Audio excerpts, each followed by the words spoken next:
Então vamos lá, aqui mais um Lucros Líquidos, e esse programa tá diferente, porque a gente teve que trazer gente de São Paulo, né? Não me sento com esse tipo de gente, não gosto, mas aqui hoje a gente vai ter que trazer os caras do mercado financeiro, que a gente vai conversar de ETF, que é o futuro dos investimentos, acredito que no mundo todo, né? Não tem muito como fugir da tendência natural que o mercado tem de migrar para esses veículos ali, principalmente porque o grosso, né, dos investidores, eles não têm muita noção de como é que investe, daí o cara vai ficar ali fazendo stock picking, vai acabar errando. Então a gente vai conversar um pouco sobre o mercado de ETFs. Estou aqui com o Fontinelli, que eu não sei seu nome, só sei o sobrenome. Como é Rodrigo, que é seu... mas acho que ninguém que trabalha comigo sabe. É mais o sobrenome mesmo. E com o Michelotti, que eu igualmente não sei o primeiro nome. Prazer, pessoal. Eu sou o Eduardo Michelotti. Prazer Eduardo Michelotti. Que ele é gestor, ele já é mais Isso, né? formal, O cara já mais formal, o cara mais técnico. Bom, tô aqui com o Iscão. Eles não podem beber adequadamente, que estão a trabalho, mas eu não tô de férias, então vou pegar aqui para mim, para vocês quiserem pegar e experimentar, fica à vontade. Vou deixar aqui para servir a gente também. Então vai aí, tranquilo. Manter a tradição do... Porque tem que ter a tradição e tem que ter a avaliação do whisky, da nota de vocês aí, que senão o pessoal fica sem a nota e daí atrapalha, né? Então, saúde. Cara, por que eu trouxe eles aqui? Porque eu acho que é legal a gente compreender, né? Ok, a gente lançou o VP11 e tal, e muita gente ficou me perguntando, né? Por que um ETF? Por que isso nesse momento? E a gente tem percebido nos últimos anos um crescimento desse tipo de produto no Brasil, só que ainda bem longe do mercado americano, né? Sei lá, a gente tem 50 bilhões de ETF, não é isso? Vocês vão saber, acho que o dado melhor. 61 bilhões, agora dados de fechamento de junho. 61 bilhões de ETF, mas cresceu rápido, então. Tinha 50 bilhões e... Tinha 50 bilhões quando? Há 3 meses atrás. Tá crescendo mais de 20% nesse último trimestre. Tá um crescimento realmente exponencial. Assim. É o presente e o futuro, né? Então aqui a gente percebe. E daí o que é um ETF, para quem não sabe? Você quer explicar um ETF? Acho que, Eduardo, acho que vale, você já tem uma didática desse tema, acho que vale se trazer. Legal. Bom, vamos lá. Então, pessoal, basicamente o ETF ele é um fundo de índice, né, com a classificação dele na CVM. O que significa que ele é um fundo negociado em bolsa, ou seja, operacionalmente é como se você fosse comprar ou vender uma ação, mas ele tem uma especificidade que ele precisa sempre replicar o índice, por isso chamado fundo de índice, né? Então, a gente vai sempre, para criar um ETF, você vai criar um índice de referência onde esse índice, esse fundo de investimento negociado em bolsa, irá necessariamente replicar o índice. Pode ser de ação, pode ser de crédito privado, pode ser de título público, pode ser um misto de cada uma dessas classes de ativos. Então hoje você tem uma gama muito grande, mas a exigência da CVM regulatoriamente é que haja um índice e você vai sempre perseguir esse índice de referência, por isso o nome fundo de índice. Acho que vale a gente complementar, né? Para a galera entender, é uma cesta de ativos que no final do dia você diversifica, mas seguindo uma linha, seja uma metodologia, algum critério. Então, no final do dia, como se o nosso cliente, enfim, se o cliente do ativo comprasse uma cesta de ativos como forma de diversificação seguindo algum tema. Vocês dois fizeram o jacan aqui, caralho, é muito difícil para as pessoas de casa. Olha isso. Vamos lá, então vou explicar para vocês aqui. Eles explicaram tecnicamente o que é o ETF, mas vou conseguir ver se eu consigo explicar mais fácil para você. Quando você abre sua corretora aí, tem lá um monte de ativo, cara. Você pode investir no Tesouro Direto, você pode investir em ações, daí você tem 400 ações ali dentro. Daí você tem, CRI, CRA, você tem uma infinidade de investimentos ali. Todos esses investimentos, eles podem ser colocados na sua carteira, e daí, na hora da declaração de vai ter que preencher lá tudo aquilo e tal. O que alguém pensou? Pensou assim, e se a gente simplesmente criar uma teoria de quais são os ativos que deveriam estar dentro de um fundo e a gente começar a seguir essa teoria? Mas é um método. Então não é um gestor ativo que ele acorda de manhã e fala assim, caralho, hoje eu vou pôr pro Bradesco na carteira, porque aí você fica na mão ali do gestor completamente. Você quer escolher a metodologia que vai estar na sua carteira. Então o cara define assim, olha, eu vou pegar 50% do dinheiro, vou colocar em tesouro, sempre, curva longa, PCA+, ou renda mais, etc. Porque aí ele vai ficar sempre esse dinheiro aqui. E eu vou ter 50% em ações, por exemplo. Cada vez que o mercado se desenvolver mais ali, quando as ações estiverem em alta, eu vou ficar quietinho, vou continuar comprando renda fixa para manter os 50%, né? E quando tiver em baixa, eu vou pegar e vou vender os títulos públicos, por exemplo, e colocar nas ações. Então ele poderia fazer isso automaticamente, olha. Então, o método burro que a gente ensina lá na UVP poderia ser feito automaticamente dentro do ETF. E aí essa pessoa vai ter uma carteira atualizada, normalmente. Quais empresas vão estar dentro? Cara, vou ter um ETF só de bancos, por exemplo. Então ele vai pegar todos os bancos e colocar ali dentro. Se eu quero investir em Bradesco, Itaú, tal o quê, em vez de eu ter que comprar todos esses, eu vou comprar só uma cota desse ETF aqui e vai investir automaticamente nos bancos.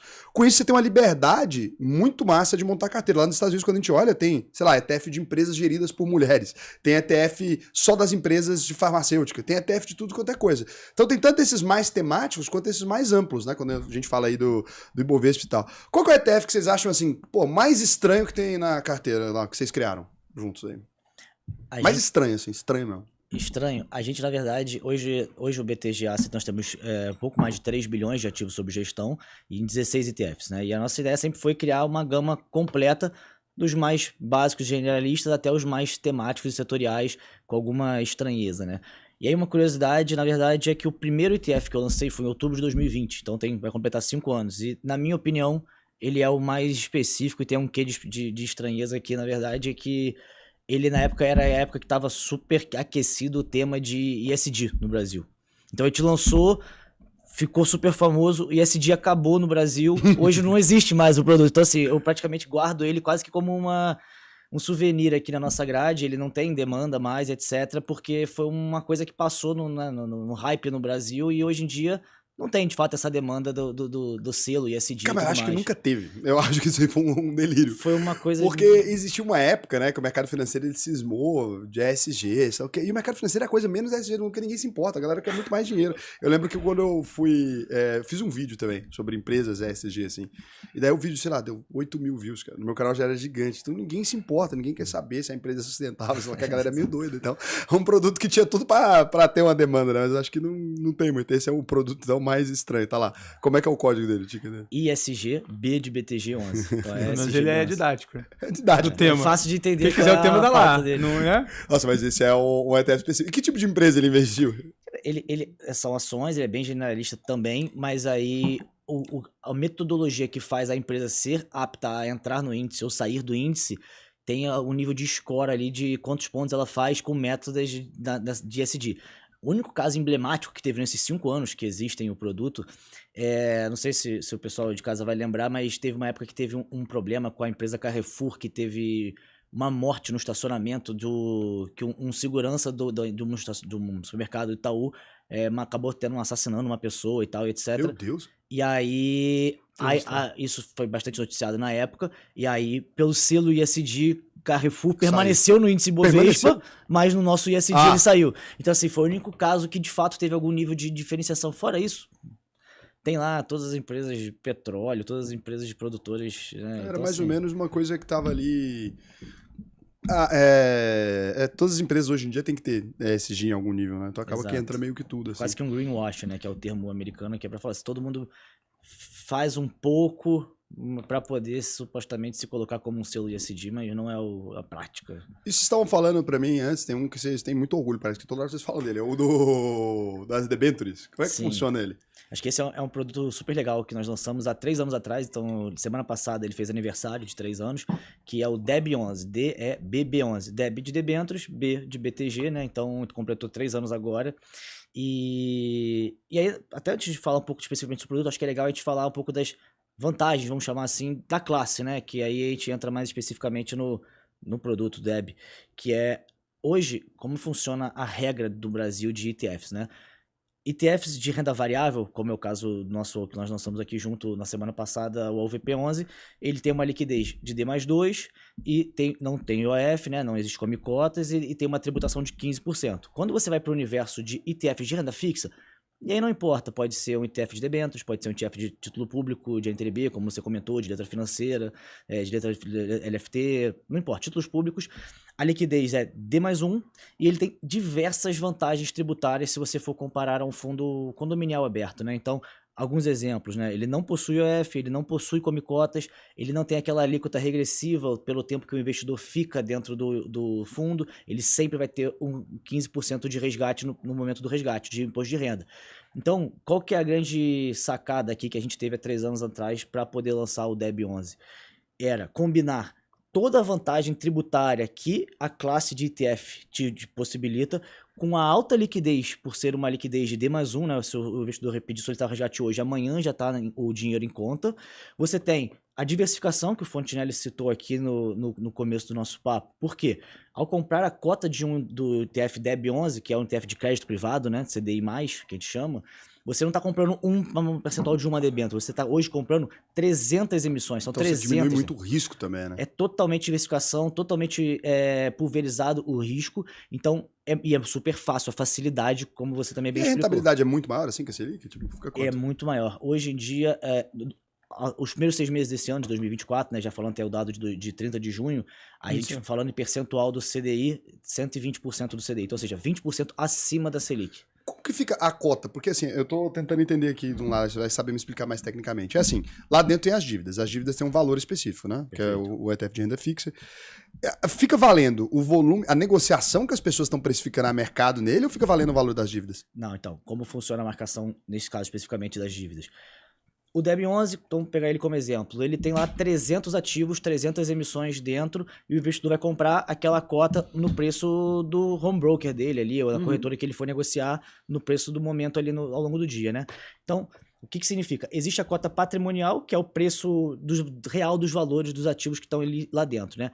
Essa marcação dos ativos, a gente utiliza toda a precificação da B3, que é um dado público, então todo mundo consegue, é um dos pontos fortes de transparência, você consegue saber todos os ativos e qual é a precificação de cada um deles, isso gera a cota patrimonial. A pessoa vai comprar ou vender, né, no preço ali da tela, como se fosse comprar uma ação, existe o preço de tela. E aí, qual que é a grande vantagem do ETF vis-à-vis outras classes de produtos, né? Se for imobiliário, um fundo de FII infra, Estado, etc. Existe um player chamado formador de mercado, que o market maker. O market maker. Ele tem duas funções super importantes para fazer a beleza do ETF, que é ele vai dar liquidez ao investidor e ele vai fazer uma coisa chamada estabilização de preço. O que significa isso? A liquidez é, o investidor quer comprar 10 mil reais ou quer vender 10 mil reais, não importa se você quiser vender, se não tiver outra pessoa comprando, o formador de mercado vai estar te dando a liquidez e você vai conseguir sair. Então não tem como o cara ficar preso no ETF? Não tem como ficar preso, o que é uma... Mas no caso isso do BTG, né? Você tem ETF que o cara pode não ter liquidez de fato, ou não? Todo ETF tem uma market maker.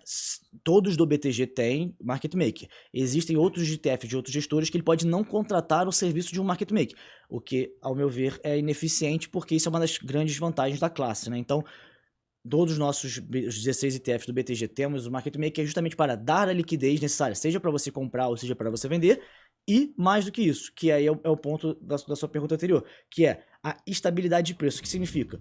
Ele garante sempre que o preço que vai estar sendo negociado na oportunidade de compra ou venda vai estar sempre muito próximo do preço da cota patrimonial. E o que significa isso? Você vai estar sempre comprando ou vendendo a cota do nosso ETF muito próximo do valor justo daqueles ativos, 300 ativos que estão lá dentro. Se você fizer uma comparação com classes, né, de outras classes, você acaba às vezes tendo ali o chamado deságio, né? Então, você acaba às vezes tendo que sair com um preço descontado. Na classe do ETF, você tem a vantagem de que ele está sempre casadinho, porque o market maker dá a liquidez e garante que o preço vai estar sempre colado no valor justo dos ativos que estão dentro da cota daquele ETF. E o que ele ganha com isso, o market maker? Porque ele tá pegando, por exemplo, se alguém quiser agora comprar lá o AUVP11, e daí ele vai vender, 10 mil cotas ali pro cara. Ele tem que pegar e ele tem que vender. Ele tira essas cotas de onde? Ele cria as cotas. Existe o mecanismo simples, vamos dizer, um dia normal de um ETF... A UVP hoje, como vai acontecer? Um exemplo. Existem 5 players, 5 agentes aqui para fazer a engrenagem de um ETF funcionar ao longo do dia. Tem o gestor, nesse caso somos nós. Aí você tem o administrador do ETF, que é como qualquer fundo de investimento tem um player de administrador. Você tem o market maker, que fazendo a função que a gente acabou de explicar, que é a estabilidade de preço e da liquidez. Você tem o custodiante, e tem um quinto que é o provedor do índice, como a gente bem falou, você tem que criar aquela metodologia, né, da diversificação, onde o fundo vai replicar os ativos que estão lá dentro. Esses 5 aqui fazem essa engrenagem rodar super bem. E aí, o que acontece? Vamos dar um exemplo que hoje o AUVP abriu o dia e está tendo uma super demanda, como foi o dia do nosso IPO lá, que teve ali uma demanda super aquecida, o negócio estava animado, bastante gente... A cota chegou a R$105. Então, travou o sistema. Teve muita demanda pelo ativo, né? Então, o que acontece? O formador de mercado, ele vai pegar e vai ficar dando liquidez para quem quer comprar nesse exemplo. Então ele vai estar vende cota, vende cota, vende cota e sempre travando próximo da cota patrimonial para poder sair sempre todo mundo ao valor justo. Ele pega todo esse dinheiro que ele recebeu das pessoas, as pessoas recebem a cota e ele recebe esse dinheiro. E o que ele faz? Ele faz uma chamada integralização de cotas. O que significa isso? Ele cria novas cotas todo dia à medida que vai tendo um aumento de demanda. E aí o patrimônio do ETF vai aumentando e vai crescendo nisso. A premissa inversa também é verdadeira. Se de repente as pessoas começam a vender, o formador de mercado, o market maker, está lá para garantir que eles vão conseguir vender ao preço justo, próximo do valor justo dos ativos que estão lá dentro. Ele compra do mercado. Quando ele te entrega o dinheiro e recebe as cotas dos ETFs, ele vai avisar a B3, né, que é a clearing: olha, eu preciso destruir essas cotas. E aí eu, na função de gestor, vou vender os ativos que estão lá dentro, vou gerar o caixa, vou pagar ao market maker e o patrimônio do ETF vai diminuindo por aí só. Então, essa é a grande beleza da classe de ETF, que é muito específica para ele. Então, outros modelos de fundos, como eu falei, imobiliário ou fundo de free infra, ele não tem essa dinâmica de construção ou destruição de cotas diárias. Aí ele fica negociado a mercado. E aí a oferta e a demanda faz com que o preço da tela possa ter uma divergência entre o preço dos valores dos ativos. Então essa é a grande beleza de eficiência da forma como os ETFs foram construídos, e por isso é tão importante a função do formador de mercado para fazer essa engrenagem rodar bacana, né? Rodar redondo.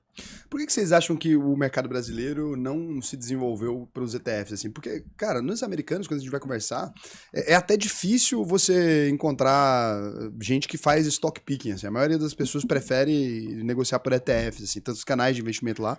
Mas ele fala, pô, ETF, né? Ah, tem um ETF ali do...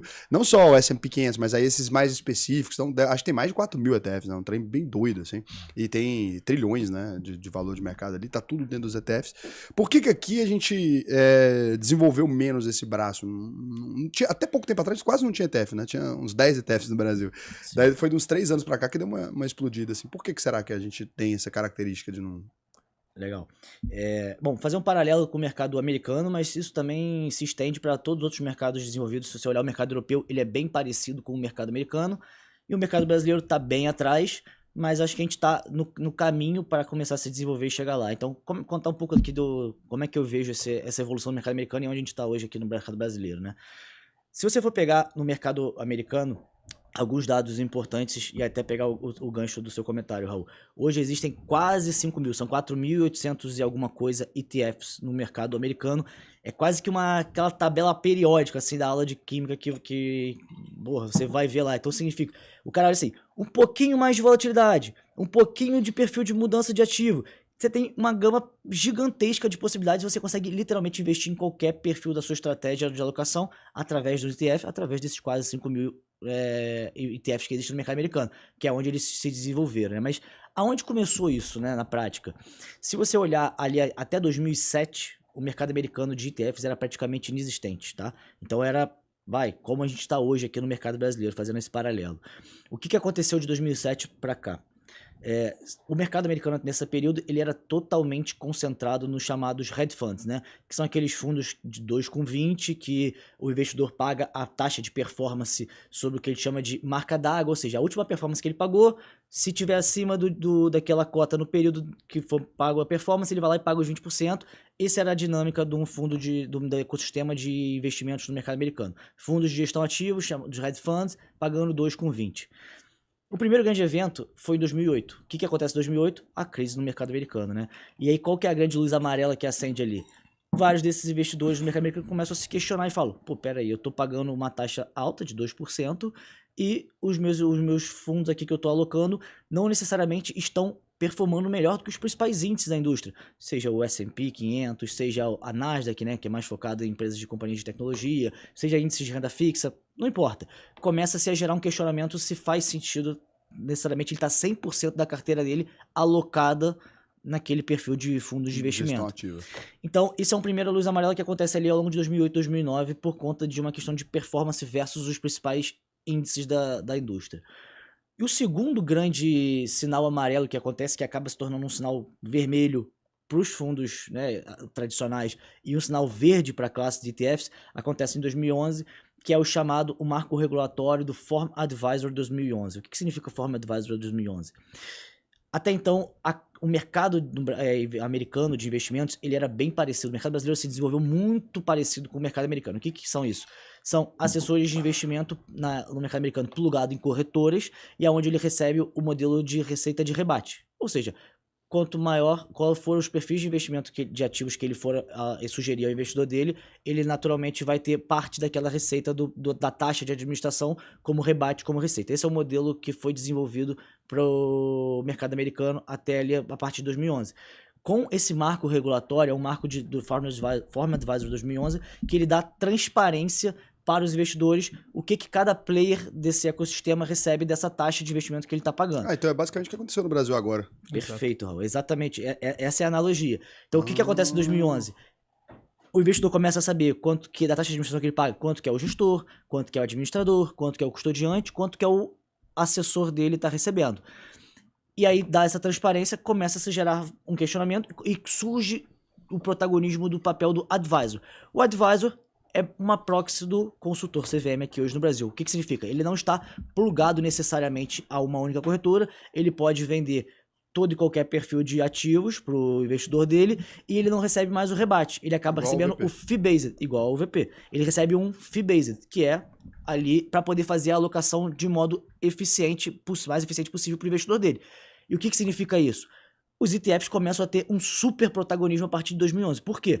Esse advisor, ele começa a montar uma carteira para o seu investidor, não só focado naqueles hedge funds, ali como a gente comentou no começo. Que pagava o rebate, mas aí focado na rentabilidade ali do cliente, quanto que ele vai pagar menos, né? Então, exatamente, ele montou uma carteira eficiente. O que é a carteira eficiente? Ele começa a botar 30, 40, 50, 60% em ETFs e os outros 30, 40, 50 para totalizar os 100, ele vai em gestores de gestão ativa, que ele vai pagar de fato uma taxa maior, mas que ele acredita que vai gerar alfa, que vai gerar valor ao portfólio do investidor dele. Então ele começa a montar uma carteira ótima numa combinação entre o mundo passivo diversificado dos ETFs de menor custo com o fundo ativo de maior taxa, porém maior geração de alfa com gestores que ele acredita. Mais agressivo. Mais agressivos. E o que acontece a partir daí? Existe um movimento de consolidação da indústria americana de fundos. Vários gestores menores começam a ser comprados, morrendo pelo caminho. E os que já eram grandes e consolidados ficam maiores ainda. E, adicionalmente, todo esse ecossistema de ETFs, ele cresce com uma velocidade exponencial. A partir que teve a demanda, começa o cara a colocar e ele vai ter sempre. cada vez aí, tudo se explicou tudo agora. Entendeu? Porque aí cada vez mais vai ter capilaridade, o cliente fala, pô, mas eu queria investir nas empresas da... Sei lá, tem o Hero lá, por exemplo, na Marvel, essas porra desses ETF de super-herói. Pô, eu vou criar um ETF, então. É isso aí. Entendi. A coisa se retroalimenta, porque começa a ter mais demanda por parte dos investidores, mais gestores começam a olhar para os ETFs, começam a lançar mais ETFs mais sofisticados, mais legais, que gera mais demanda, e a coisa foi aumentando exponencial. Um marco super importante no mercado americano acontece em setembro de 2024, ano passado, que é o market share, ou seja, a fatia do percentual de ativos sob gestão em ETFs no mercado americano ultrapassa 50%. Ou seja, hoje o mercado americano tem cerca ali mais ou menos de 22 trilhões de dólares. Hoje tem cerca de 12 trilhões de dólares em ETF e 10 trilhões de dólares em fundos de investimento. Então essa é a proporção. Ultrapassou 50%, já está em ETFs. Fazendo um paralelo no Brasil, que foi um comentário que a gente fez aqui no começo do nosso papo, hoje a indústria brasileira, se você olhar dados Ambima agora de junho, de fechamento do semestre, tem cerca de 10 trilhões de reais a indústria de fundos no Brasil. Como a gente falou aqui agora, 61 bilhões de reais em ETFs, ou seja, 0,6%. É muito pequeno comparado à indústria de fundos americana e a indústria de Mas aí tá dentro dos fundos previdenciários também, né? Os fundos previdenciários estão dentro desses 10 trilhões. O ETF não pode ser previdenciário, não tem como. Não pode. Nossa. Ele é listado. Porra, CVM podia dar esse help aí, cara. Que isso ia ser incrível. Porque daí ficava mais barato, né, pra galera que quer se aposentar e tal. Então poderia ser uma possibilidade. Uma coisa que é legal de fazer nesse paralelo, nessa analogia, e aí que você já matou a charada, o que acontece muito hoje no mercado brasileiro e por que o tema ETF tá tão quente, né? A gente teve um marco regulatório de transparência super importante agora, que começou em novembro de 2024 e entrou em vigor agora em 30 de junho de 2025, que é a CVM 175, 178, 179, que é justamente dar transparência aos investidores o que eles estão pagando, o que eles estão investindo, muito parecido com esse Form Advisor de 2011 do mercado americano. Então, começa cada vez mais a dar transparência e começa a ter cada vez mais o protagonismo desse modelo de fee-based, né, que é o modelo de assessoria, de consultoria, vis-a-vis ao modelo de rebate. Então, o ETF cai como uma luva para esse perfil de investidor, para esse perfil de alocador e criação de portfólio. Então, começa a ter mais demanda, começa a ter mais ETFs, começa a ter mais a UVP11, como a gente lançou, e a demanda vai Você crescendo. acha que no futuro, com essa demanda crescente, a gente vai conseguir ver taxas menores, por exemplo? Porque no mercado americano é bem baixinha as taxas, né? Mas acho que por causa do tamanho desses ETFs também, acho que tem muito a ver, né? Vai diminuindo o custo. Sim, com certeza. Eu acredito que, na minha opinião, o próximo passo desse mercado de ETFs brasileiro é esses 60 bilhões aqui crescer de forma exponencial, virar 100, 200, 300 e ganhar essa parte do market share, né, que é a proporção ali dentro da indústria, vai aumentar. Esse 0,6% vai virar 1, 2, 3, 4, 10% em algum momento. E à medida que acontece isso, maior concorrência por parte dos gestores, e aí, naturalmente, os volumes serão maiores e as taxas serão menores, o que quem se beneficia sempre é o investidor na ponta final, que é o que aconteceu no mercado americano. Hoje, se você for olhar, o ETF mais barato do mercado americano é o ETF de uma gestora muito grande, chamada Vanguard de S&P. Então, ele tem mais de $1 trilhão. Desses 12 trilhões, tem um ETF que tem mais de $1 trilhão. Ele cobra 0,03% de taxa de administração. É muito barato para você ter acesso a 500 empresas no mercado americano, né? Então, acredito que esse é o caminho a médio prazo que vai acontecer no mercado brasileiro também. Uma coisa que eu gosto de falar, e a gente brinca muito internamente no comitê ali com a minha equipe, é que aqui no Brasil a gente tem uma vantagem que a gente consegue quase que olhar o futuro olhando o comportamento do mercado americano ou do mercado europeu com algum nível de defasagem de tempo. Então, a gente está hoje, nesse exemplo que eu falei de 2011 para 2025, a gente está quase 15 anos atrasado, mas as coisas acontecem muito parecidas, assim, a gente tem um perfil bem parecido com o mercado americano. Então, como esse mercado se desenvolveu tão rápido lá, e como as coisas foram acontecendo lá, e como essas taxas foram diminuindo à medida que o volume foi aumentando, eu acredito muito que esse vai ser o comportamento daqui para frente do mercado brasileiro também, assim. Então, acho que a gente tá nesse caminho.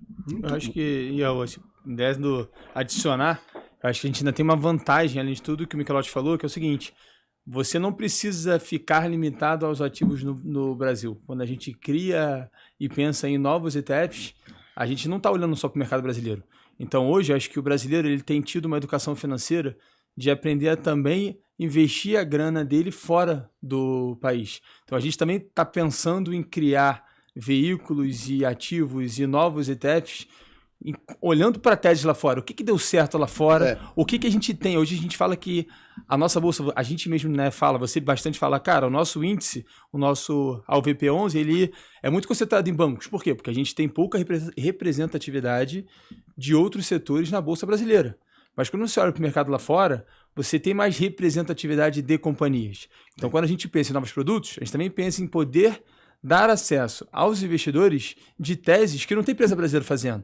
Então, acho que esse tipo de produto, deixar mais claro essa questão da temática para os nossos investidores e poder trazer esse tipo de produto, também é algo que está muito incipiente, mas que a gente entende que é um mercado que ainda não está sendo explorado e que pode ser feito muito em breve. Seja por um índice, seja por algum tema que a gente esteja olhando, acho que a gente também está olhando para isso como complementar ao que a gente tem hoje. Se a gente vai, por exemplo, quando você vai montar um ETF, né, eu vejo que os ETFs que investem no exterior aqui, basicamente, eles, na verdade, compram uma cota de outro ETF. Esse é um sistema que fazem muito aqui, né? E aí, tem como, por exemplo, criar um ETF no Brasil que compra os ativos diretamente? Sim. Você pode... Funciona exatamente, operacionalmente falando, como criar um ETF no Brasil. Em vez de eu comprar os ativos na clearing aqui na B3, né, na Bolsa Brasileira, eu vou abrir uma conta no exterior, dentro do meu fundo, no meu ETF, que vou acessar esse mercado offshore. Por que alguns ETFs que são lançados hoje não são feitos dessa maneira? Porque operacionalmente para o gestor é mais fácil, só que isso é pior para o investidor. É porque você gera duas taxas. Você gera duas taxas. Porque então, falta um aí, talvez alguém deveria criar no momento aí, um China e Estados Unidos, né? Que é foda-se. Long shot. War 11. War 11. Alguém vai ganhar, né? Mas tanto faz, porque você coloca ali uma carteira talvez diversificada. Eu falo brincando, mas não tem nenhum índice amplo, né? Por exemplo, igual o VT, por exemplo, tem lá fora. No Brasil não tem nenhum índice mundial, por exemplo. Coloca uma exposiçãozinha no Brasil, mas 10%. E coloca uma exposição, Europa, China e tal. É um ETF que eu acho que teria uma boa atração se ele fosse direto aqui. E aí, como é que fica o dólar, por exemplo? Que o cara investe em reais. Aí o market maker ele vai converter isso para dólar? Como é que fica? E o spread? Não, então, existem... Vou dar o exemplo de um ETF nosso que nós temos hoje no BTG, que explica legal isso.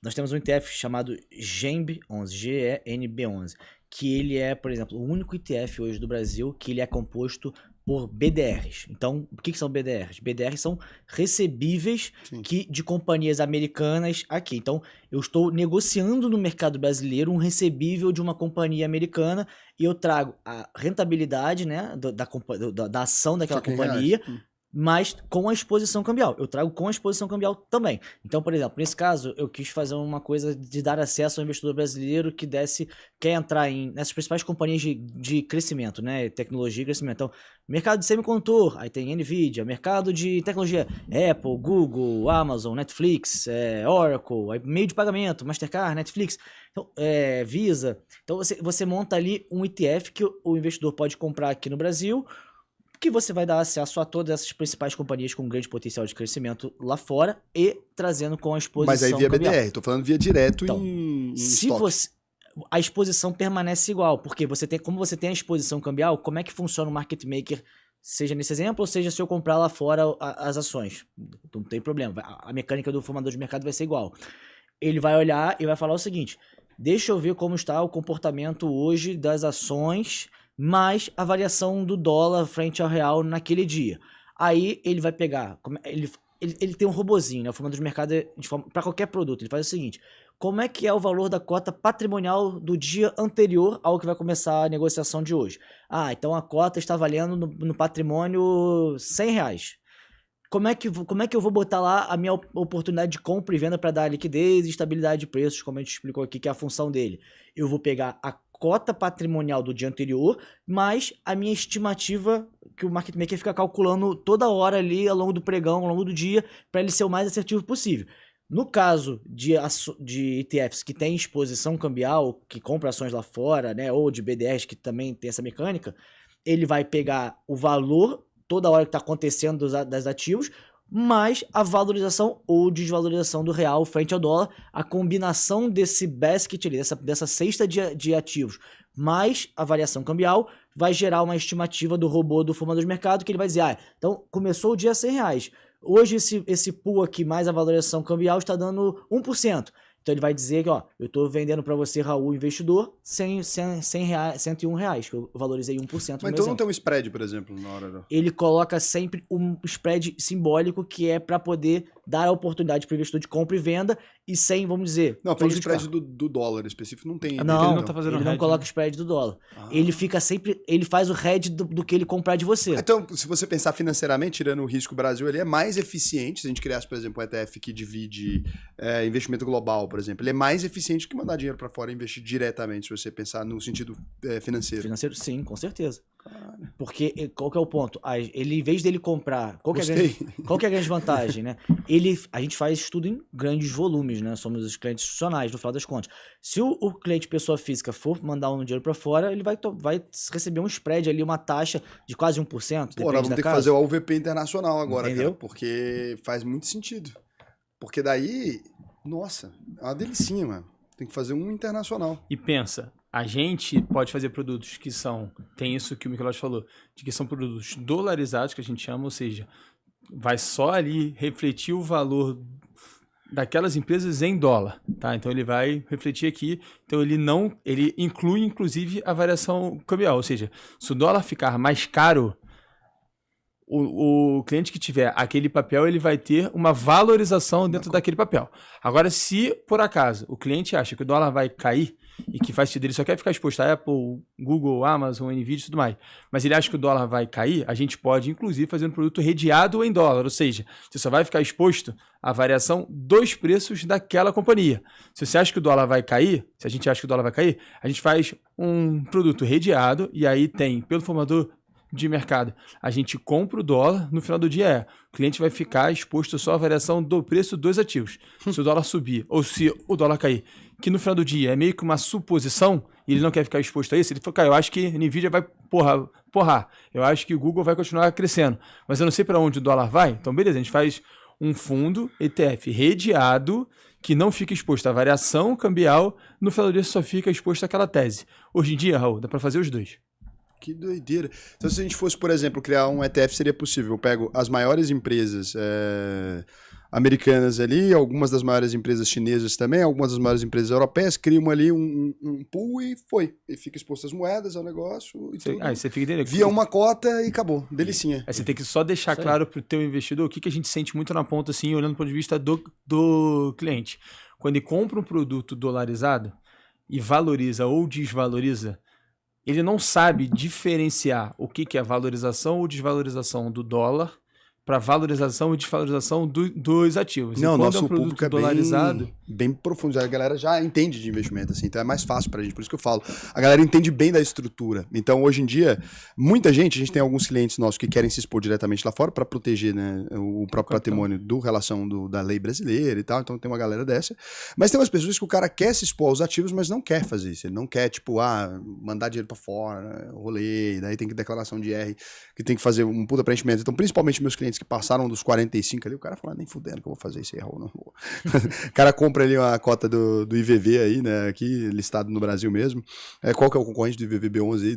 O nosso é o SPX, Que é 0,5 0,5 mais barato, né? que é basicamente o índice de S&P, né, da Bolsa Americana, com a exposição cambial, porém com taxas mais acessíveis do que o nosso concorrente. Bom, então, e ele investe numa cota de outro ETF ou ele comprou as cotas lá A fora? gente hoje compra a cota do ETF mais barato do Brasil, que é um ETF que cobra 0,03%. Que o Itaú também faz assim. Então o nosso hoje cobra 0,2% da taxa de administração, mais 0,03%. Então fica 0,23%. O concorrente 0,25 mais 0,03, que fica 0,28. Então a diferença de 5 basis points, que é o 0,05, permanece nesse exemplo. Nesse mesmo cenário. Cara, muito legal. Nossa, daria muito pra fazer um produto. Fiquei pensando aqui, é uma coisa genial isso. Dá pra fazer um produto bem legal. E quando a gente faz, então, esse investimento, fica lá fora, fica o ativo. Cara, muito legal. Por que ninguém fez isso? Não faz sentido. Então, é porque eu acho que a gente tá hoje naquele estágio, né, que a gente tava comentando de a demanda tá começando a chegar para esse perfil de ativo, né? Então, como a gente falou, até tinha 50 bilhões, agora em 2, 3 meses depois já aumentou 20%, já ultrapassou 60 bi. Isso vai ganhando escala no tempo e à medida que as pessoas vão tendo mais interesse, os gestores vão fazendo cada vez mais produtos legais, mais sofisticados. Às vezes, se a gente pode fazer vários produtos legais e não tiver a demanda, acaba que foca em outros produtos e você acaba encaminhando para outros caminhos, né? Que eu acho que é um pouco do que, como o mercado brasileiro hoje se desenvolveu, o produto ETF ele ficou ali não tendo tanto destaque. Com todas essas mudanças que a gente falou de marco regulatório, ele está ganhando maior protagonismo agora e, consequentemente, vão continuar surgindo, seja do BTG Asset ou seja de outros gestores que fazem ótimos produtos também, aí, que estão saindo, que tem produtos super bacanas, Tem, que, muito bom. com certeza, quem se beneficia é o É investidor. o cliente, não tem como. É o investidor.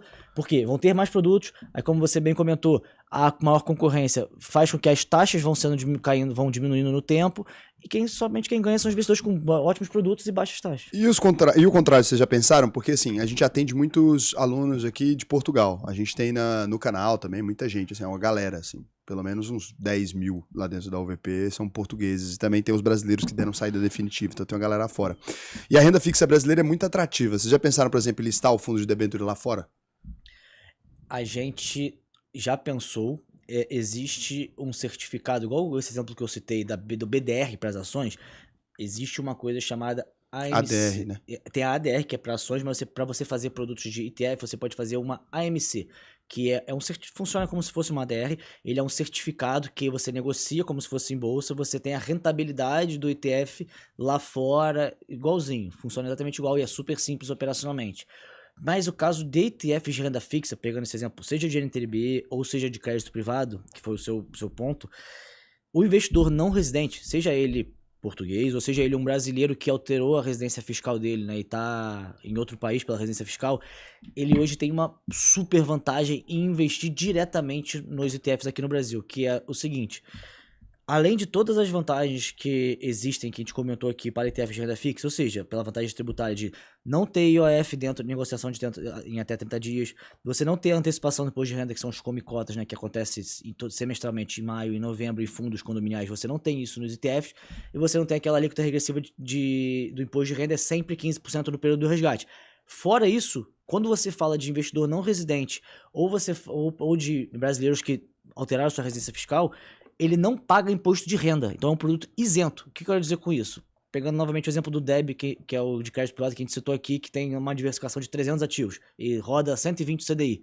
Você está rodando 120 do CDI, que a gente está falando aqui de quase 18% ao ano com essa taxa de juros atual, e você não paga imposto de renda para esse investidor Então, não mas residente. aí ele não É um pode, super ele não pode investimento. investir via CDE. Ele tem que criar uma contra, uma 4373. Ele tem que criar ou uma 4373 ou através de um AMC, que é esse certificado, que nós estamos lançando agora. Esse aqui é o ponto. A gente vai lançar isso para negociar, seja para cliente americano ou para cliente europeu. Quando que vai lançar isso? Muito provavelmente agora, até o fim do terceiro trimestre, agora até setembro a gente vai lançar. Como você deve saber, o BTG tem bastante também clientes europeus, né? Então a gente tem uma demanda que é, acredito que crescente para esse perfil de eu ativo. fiz uma reunião sobre a AMC, mas eu achei que a AMC poderia só ser estruturada, né, para clientes específicos ali. Você tem que ter, o cliente tem que ter tipo uns 300 mil ali, aí ele cria uma estrutura. Aí eu sou o cliente, né? Eu BTGA, não vai ser você, Raul, Senna, pessoa física. Então eu vou criar uma casca, que é onde eu, Eduardo Michelotti, pessoa física, Rodrigo Fontinelli, Raul Senna. Aí vocês vão entrar nisso. Aí eu como cliente institucional, o gestor, vou atingir esse mínimo que você tá falando. Então, é um veículo facilitador para o pessoa física que tá fora do Brasil. Cara, a gente tem muita demanda desse tipo de produto. Esse daí vai funcionar pra gente. E é super fácil operacionalmente. É literalmente como se o cara vai comprar uma ação lá fora, ele vai comprar esse certificado AMC. Porra, muito funciona bom bem isso aí, legal. Cara. Não sabia que dava pra fazer isso com ETF. Cara, tem muita coisa dessa classe de ativo que é muito incipiente. Nossa, mas isso é muito bom. Até a própria renda fixa, assim. Aí tem poucas pessoas que sabem que existem ETFs de renda fixa. Acho que a galera acha que é mais de renda variável, porque é ação, porque é ETF, porque nos Estados Unidos o mercado é temático de ação, porque tem muita. Então a gente está vindo também, assim, o BTG está se posicionando para trazer essa educação financeira de mostrar, não, gente, olha só, tem vários benefícios que o Michelotti trouxe aqui, de que é bom investir na renda fixa com juros, com o Brasil pagando 15% de juros. Você tem que olhar para essa classe. Não tem como não olhar. O índice dele deve ter batido tudo o restante. Não tem nada que eu disse. Tem alguma coisa que eu disse? No geral, assim, na boa parte da classe. O GEMB que ele trouxe de tecnologia do ano passado foi bem. Sim, meu caso é NVIDIA, mas assim, porra, não tem como, cara. Nesse nível, 120% com essa Selic desse jeito. Exatamente. Tá loucura, cara. Com uma vantagem tributária absurda, liquidez de D+1 alocado em 90% a 95% em crédito privado. Se for comparar com o gestor ativo, ele não consegue debênture fazer incentivada? isso. Não, são debêntures CDI+. Bom, graças a Deus, porque se fosse incentivada ainda, aí eu tenho que pegar o dinheiro e colocar tudo. Esse é outro tema que a gente está explorando agora, né? Vale a gente trazer um pouco da nossa visão. A gente está em discussões na Ambima, CVM e tudo mais, para ver se não faz sentido a gente também fazer ETFs incentivados, que não tem imposto de renda, que hoje a classe não permite. Mas é uma discussão que ETF hoje não pode ser senão a gente ia fazer o tax free, o nome do ETF. O nome, na verdade, isso tá até um tema que foi pautado, e quem acompanhou no mês passado, a MP, né, que está sendo para ser aprovada ou não no Congresso. Um dos pontos que foi pautado foi aprovar, né, na verdade, uma das pontos foi tributar ou não fundos isentos, que hoje são isentos pelo artigo 12.431, que são de ativos de debêntures de infraestrutura. Hoje, fundos de gestão ativa, ou listados, né, o LCI e LCA, são isentas, e foi pautado nessa MP, para ser aprovado ou não no Congresso, uma tributação de 5%. Nessa mesma MP, foi pautado para o ETF tributar também os 5% e igualar as outras classes. Mas, novamente, isso precisa ser ainda potencialmente aprovado. Se fosse ficar mais barato para o ETF, né? Sim.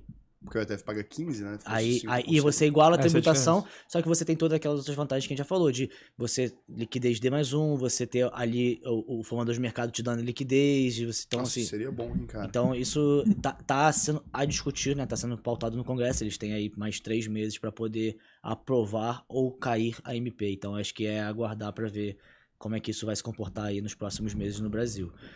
Mas uma coisa que eu gosto de falar desse exemplo dos ETFs de renda fixa que a gente falou, e só para ilustrar pro pessoal de casa, como é que uma vantagem clara, e nem todo mundo tem tanto essa clareza por conta desse processo de educação mesmo que vem acontecendo no Brasil pela classe de ETFs, né?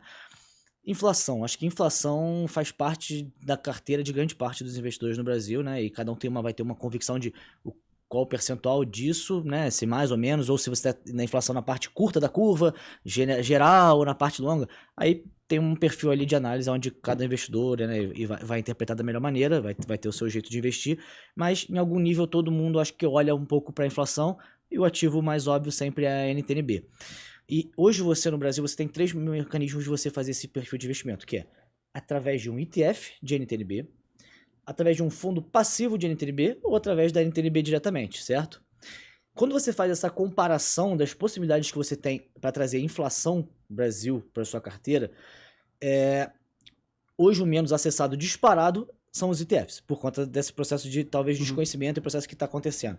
Mas, por muito, o ETF de NTNB é a sua melhor opção, você como investidor, para comprar.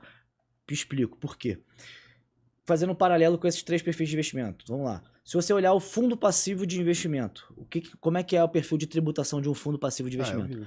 Você tem incidência de IOF, se você negociar dentro de 30 dias. Você tem comicotas semestralmente em maio e em novembro. E a sua alíquota é regressiva pelo período de tempo que o investidor fica nesse fundo até vai regredindo, né? A partir de 2 anos, 15%, né? Perfeito. Aí, vamos para o caso da NTNB direto. Se você comprar vários NTNB diretos, ou seja, que a gente chama de vários vértices, né? 2030, 2035, 2040, você tem que ter a chatice, o investidor tem a chatice operacional de fazer aquilo.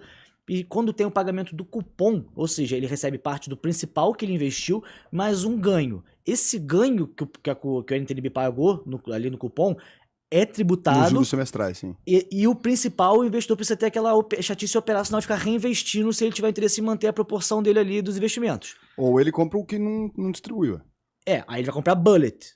Exatamente. Só que qual que é a grande questão disso?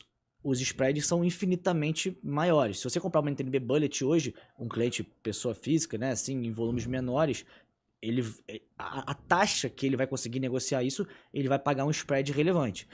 Quando você traz para o produto, vamos dizer, para o ETF, você consegue mitigar os 2 pontos, vamos dizer, piores aqui dessas 2 classes, que é o fundo passivo ou o NTNB direto. Por quê?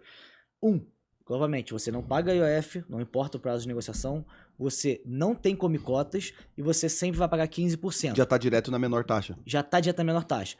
E aí, liquidez de D+1. E o que acontece quando tem o pagamento do cupom dessa NTNB, se ela não for bullet, que a gente chama? Eu, como investidor, como gestor, vou receber esse cupom dentro da casca do ETF. O ETF ele é um produto isento, né? Então eu vou receber o principal mais o Você ganho não paga o negócio? Não, exatamente. Eu só pago lá na frente do resgate. Qual que é a beleza da matemática que acontece? Quando eu recebo o cupom, que é o principal, mais o ganho dentro do ETF, esse montante eu reinvisto na proporção. E o que isso gera? A gente brinca que é o jargão de abre a boca de jacaré contra os concorrentes. Por quê? Esse imposto não pago, o fundo passivo tem o comicotas semestral e a NTNB tem o imposto pago sobre o ganho do cupom. E ele abre aquela boca de jacaré da diferença de rentabilidade. Então assim, e você só paga os 15%. Não, vai ficando gigante. É o famoso juro. Quais vocês acham que são os 5 melhores ETFs que vocês já fizeram? E por quê? Bom, vou falar aqui, eu vou falar pela ótica do gestor, ele fala pela ótica comercial, então ele vai ter a visão mais próxima do investidor, né?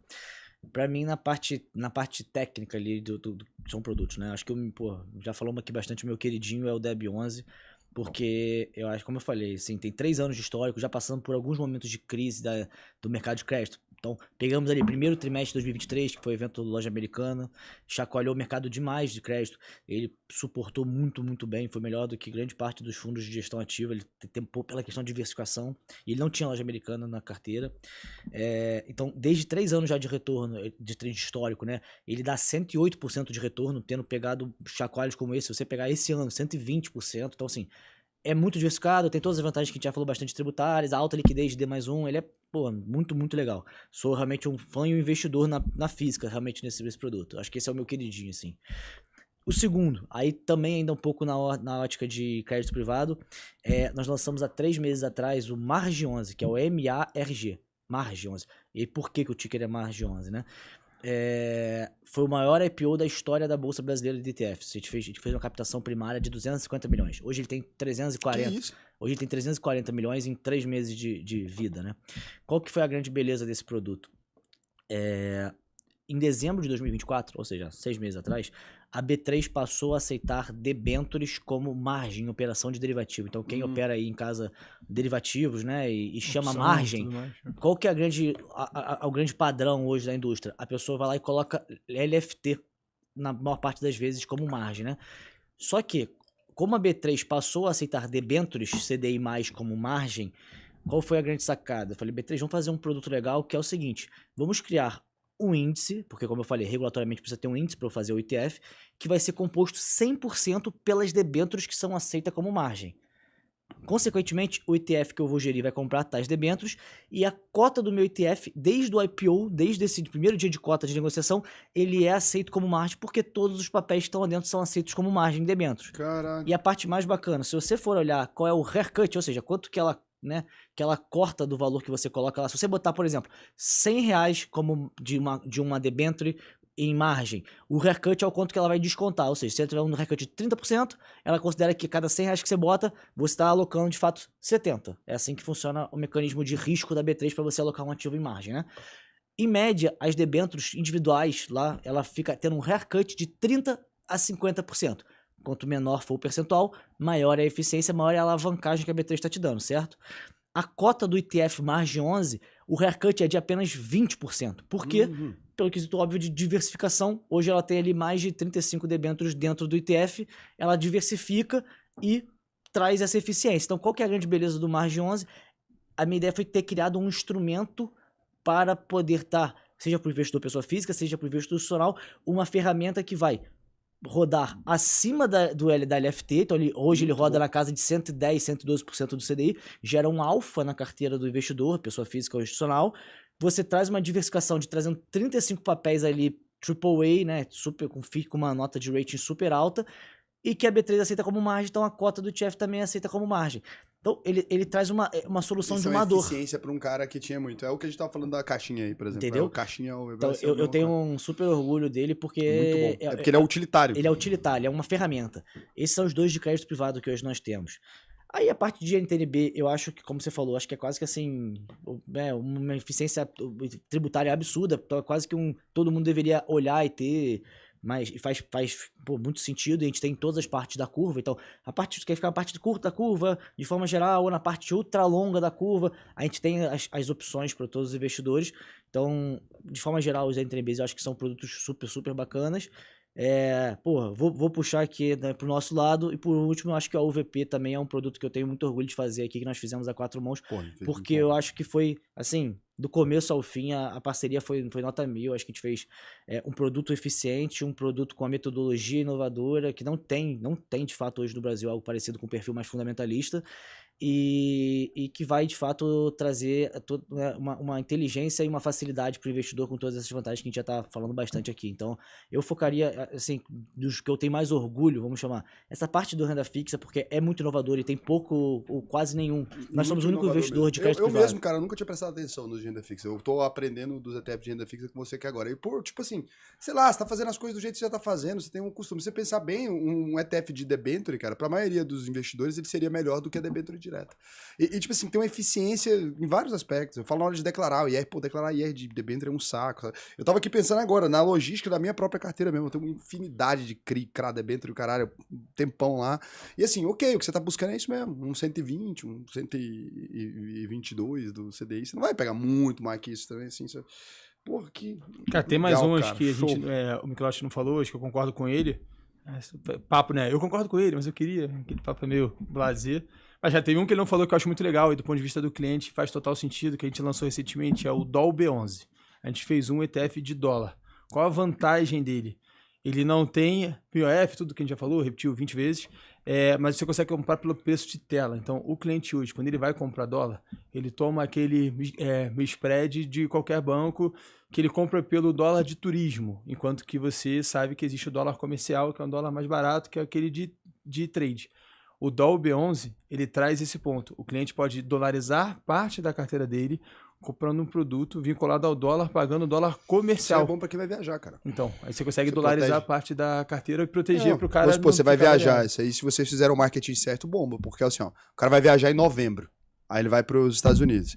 Se ele começar a comprar ali, galera, tem muita preocupação com isso hoje. Você compra passagem, às vezes, cara, quando você vai ver novembro, tá outro dólar. O cara começar a comprar ali em janeiro, ali, beleza, ele vai ter o ganho de capital, mas só em cima do que ele ganhar. E se ele não ganhar, ele protegeu o preço do É, dólar.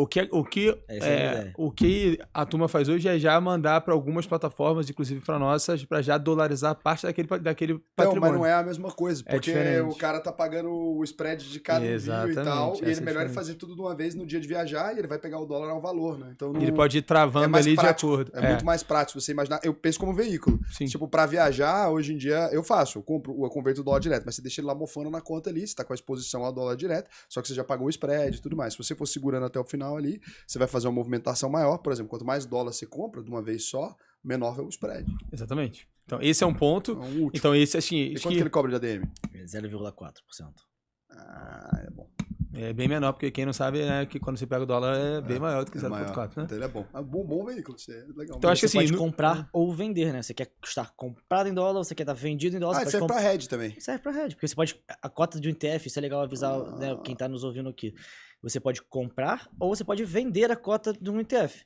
Então, o Dolby 11, que é o ETF que o Fontenelle acabou de explicar, ele é comprado em dólar, vendido em real, né? E como é que é lá dentro dele, a caixinha dele? Eu faço um contrato futuro de dólar e eu uso caixa para comprar LFT para ter o carrego do CDI no Brasil. Ele fica um produto super eficiente se você quiser comprar dólar e vender real e ter o cupom cambial, né, que a gente chama, que é o carrego do CDI aqui no Brasil.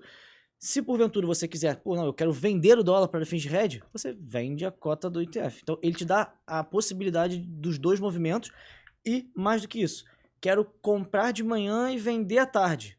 Você pode comprar isso. Vai ter um evento do Fed, vai ter um evento do Copom, um evento específico no Brasil que você quer operar algum evento. Você pode comprar de manhã e vender à tarde. Você pode vender de manhã e comprar e zerar sua posição vendida à tarde. Um pouco dessa história, assim, quando eu penso na minha ótica de grade, eu penso sempre em ter produtos que façam sentido, que sejam um instrumento. Seja utilitário. Seja também. utilitário. E acho que ótimo no final ponto do Fontenelle. dia, assim, quais são os melhores? O final do dia, o melhor é o que é mais fácil para o público entender o que ele está comprando. Inventar muita roda, inventar muita tese, fazer mágica, cara, o simples é mais fácil. O menos é mais. O menos é mais. Então, esse produto, assim, o que a gente comentou agora de título público, ou de debênture, ou de dólar, S&P, cara, isso tudo, cara, o cliente sabe o que ele está comprando. Então, no final do dia, se ele pega o que ele sabe que ele está comprando, com toda essa parte de eficiência tributária, cara, no final do dia, o melhor produto é o que é mais fácil de vender. Boa, cara. Então é isso. Terminamos. Bom pra caramba. Bom episódio. Obrigado pela participação de vocês aí. Foi legal que a gente conseguiu pensar em muita coisa, né? E é isso. Comenta aí que ETF você acha que tá faltando no mercado, né? Qual ETF você colocaria 100% do seu dinheiro, que eu estou interessado nisso. Beijo pra vocês. Até mais. Valeu, obrigado. Obrigado, pessoal. Cara...